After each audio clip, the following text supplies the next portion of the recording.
Bonjour, c'est Céline et Vanina. Aujourd'hui, on va répondre à une question que tout le monde se pose. Quel est mon plus gros défaut?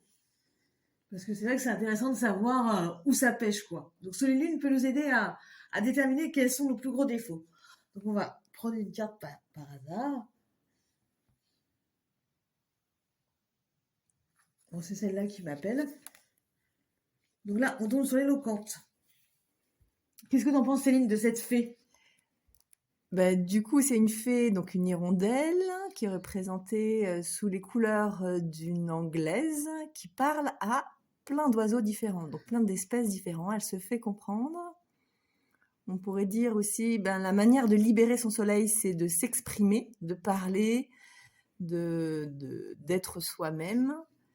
Qu'est-ce qu'on pourrait dire d'autre? Elle communique avec un large public. En fait, elle se fait comprendre de plein d'espèces différentes. Aussi bien une cigogne qu'un hibou, qu'une perruche.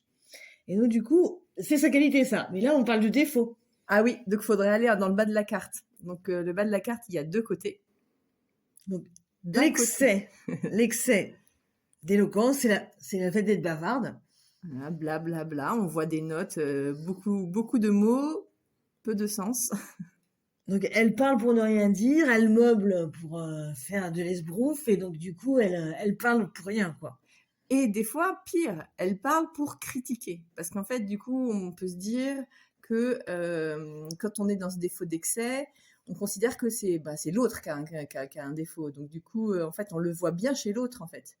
Et donc, on pourrait peut-être s'observer en disant qui est-ce que j'ai tendance à critiquer et en quoi, d'une certaine manière, la paille que je vois dans son œil représente la poutre qui est dans le mien. Voilà. Et donc, du coup, quand on n'est plus du tout dans l'éloquence, on est dans le mutisme. Donc, la mutique, en fait, on voit qu'elle ne parle plus, elle dit rien. Donc, elle s'enferme dans un silence mortifère. Et donc, du coup, ça peut être ça aussi le défaut. Parce que on a tellement peur de dire des bêtises qu'on dit rien. On est en retrait, donc on s'affirme pas.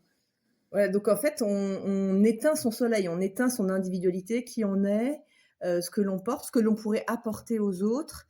Et là, en l'occurrence, par la parole, donc ça veut dire silence radio. C'est comme un mode vengeance, c'est comme un mode de ah, puisqu'ils veulent pas m'entendre, je dirai plus rien, en fait. Donc Et c'est je me ça. tais. C'est ça.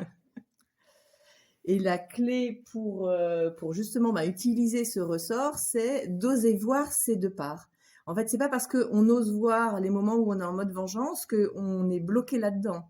Donc l'idée de répondre à cette question, c'est j'ose voir la part d'excès, la bavarde, la part de défaut, la mutique, et après je construis le chemin pour exprimer l'éloquence. Voilà. On va arrêter de parler parce que du coup, On bavarde, on bavarde. on va rester dans le thème. Donc, on vous invite à poser vos questions ou même répondre à cette question-là. Qu'est-ce que vous avez eu comme défaut? Racontez-nous tout ça et on fera une vidéo prochainement pour répondre à vos nouvelles questions. Merci beaucoup. À vous de jouer. À bientôt.